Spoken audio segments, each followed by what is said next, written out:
Hey viewers, আসসালামু আলাইকুম। কেমন আছেন আপনারা? আশা করি সবাই ভালো আছেন। Welcome to জলিস kitchen. আজকে জলিস কিচেনে চলে আসলাম একটা ফিশ নিয়ে।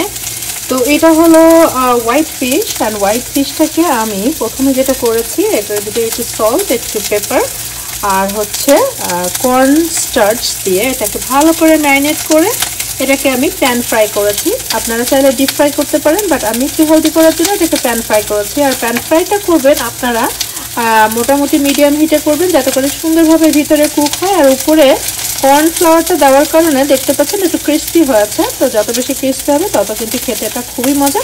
তো এটা একটা থাই রেসিপি আমি করছি। এটা রেস্টুরেন্টে আমরা সবসময় এটা অর্ডার দিই, এবং আমার বড় মেয়ে ছোট মেয়ে দুজনেই এই আইটেমটা খুব পছন্দ করে। যেহেতু সবসময় রেস্টুরেন্টে অর্ডার দেওয়া হয়, তাই ভাবলাম যে আজকে আমি বাসায় করে ফেলি। তো শুরুটা খুবই সুন্দর হয়েছে। আপনারা দেখতে পাচ্ছেন মাছগুলো আপনারা যে কোনো মাছ দিয়ে করতে পারেন। মাছগুলোকে সুন্দর করে কেটে কেটে এটাকে কর্নফ্লাওয়ার, সল্ট অ্যান্ড পেপার দিয়ে ভালো করে ক্রিস্পি করে ভেজে নিয়েছি। এখন যেটা করব সেটা হচ্ছে, দেখতে পাচ্ছেন আমার প্যানের উপরে জিঞ্জার দিয়েছি, গ্রিন অনিয়ন দিয়েছি আর একটু রেড অনিয়ন দিয়েছি। তাহলে আপনারা অবশ্যই ইয়েলো অনিয়নও দিতে পারেন। তো এখন এটাকে খুব হালকা তেলের উপরে একটু সটে করে নিয়েছি। আর সাথে আমি দিয়ে দিব হচ্ছে, এখানে আমি 3টা সস ইউজ করবো। প্রথমে যেটা করতেছি, আমি সয়া সসটা ইউজ করতেছি। আমি আন্দাজ মতো এটা দিয়ে দিলাম, আপনারা মেজারমেন্ট করে নিতে পারেন। এখানে দিচ্ছি একটু ডার্ক সয়া সস, এটাও আমি আন্দাজ মতো একটু দিয়ে দিলাম, জাস্ট ফর দ্য কালার। আর এখানে আমি দিয়ে দিব ওয়েস্টার সস।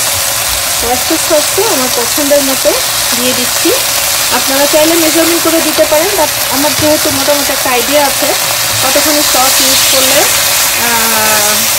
সসটা মানে সল্টি হবে না এবং বেশ খেতে ভালো হবে। আর এখন আমি যেটা করবো, দিয়ে দিব একটু সুগার। এখন দিয়ে দিচ্ছি সুগার। তো আমি সামান্য একটু ব্রাউন সুগার দিয়ে দিলাম, সাথে একটু পানি দিয়ে দিব। আমি একটু পানি দিয়ে দিচ্ছি।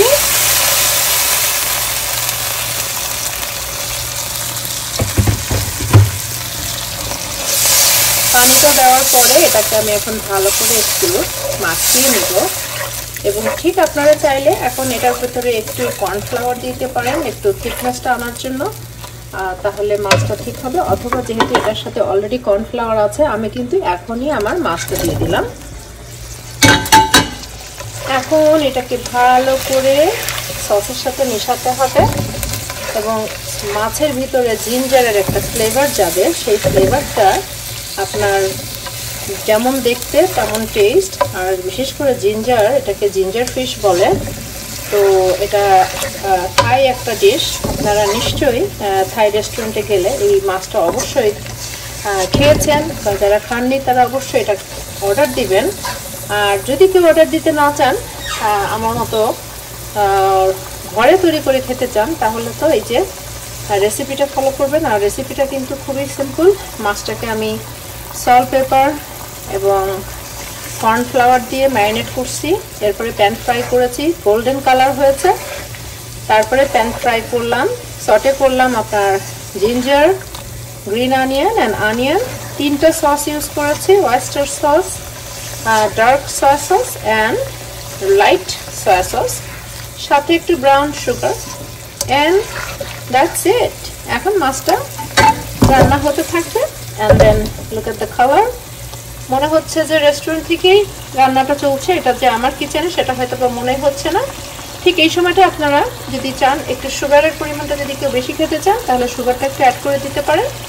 সয়া সসটা যদি কম হয়ে যায় সেটাও অ্যাড করতে পারেন, বাট আমার মনে হয় না কোনো কিছু অ্যাড করতে লাগবে, কারণ আমার মোটামুটি আন্দাজ থেকে পারফেক্টভাবে করা হয়ে গেছে।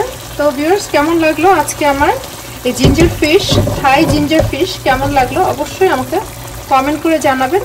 ভালো লাগলে লাইক, শেয়ার, কমেন্ট। আর সাথে থাকার জন্য অনেক ধন্যবাদ। আমার পেজটা ফলো করবেন, ইউটিউব চ্যানেলটা সাবস্ক্রাইব করবেন। আজকের মতো এখানেই, খোদা হাফেজ।